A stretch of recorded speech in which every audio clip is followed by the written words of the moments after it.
Welcome to EdTech Tuesday. I'm Jennifer Gibson. And I'm Rich Dixon. All right, Rich, what are you going to show us today? All right, I have an app called NewsBug. And the best thing about this app is it's free. And today we're taking a look at version number 1.0.3. And let's go ahead and launch it. All right, so again, this is free, easily found within the App Store.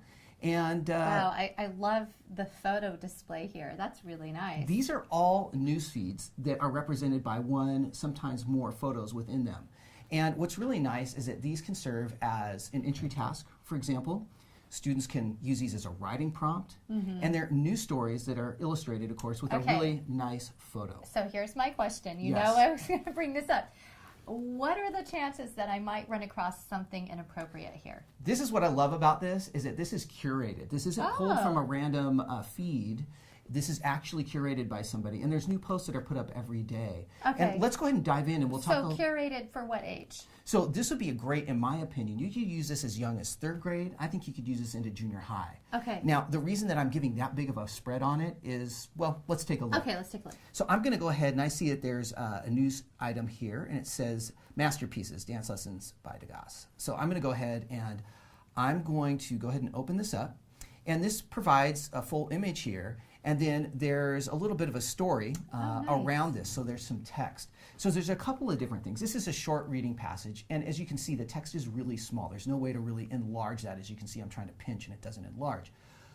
So it'd be really hard to display this up on a screen and have it easily read for everyone. But for a station, or if you had a one-to-one program, I could see this working. The other thing that instantly hit me is that for the Common Core, and even if you're not doing Common Core in your state, informational text. Absolutely. With a visual. That's where I was going to go next, is because all of the things that are here are nonfiction text. And so if you want to do close reading passages and you wanted to have students analyze print and text and really dive in deeply, it allows for that. Again, it's free.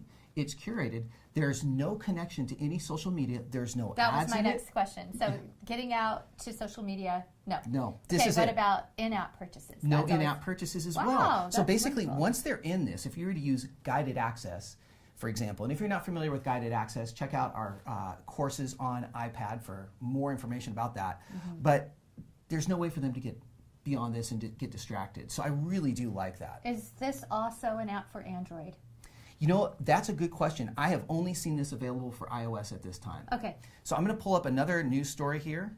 And you can see in this case, there's a couple of pictures. As I referenced earlier, some of the news stories have more than one. And again, there's little descriptions here. And if, for example, you really want the students to see only the image and not any of the text, if you're showing it on an Apple TV, if you're fortunate enough to have one of those in your classroom, or an LCD projector, you can do that by simply tapping the image. And you can display this, and of course you can kind of create your own writing prompt. So I see a number of different things. You could, easily use a think, pair, share activity with this. There's a lot of different applications. Opening your day. I also see this as a great app for working with students that are learning English as a second language. Yes. Having that visual to build the story and a short passage. That's ideal. So I get your grade level now. It's great. Or the levels that you gave.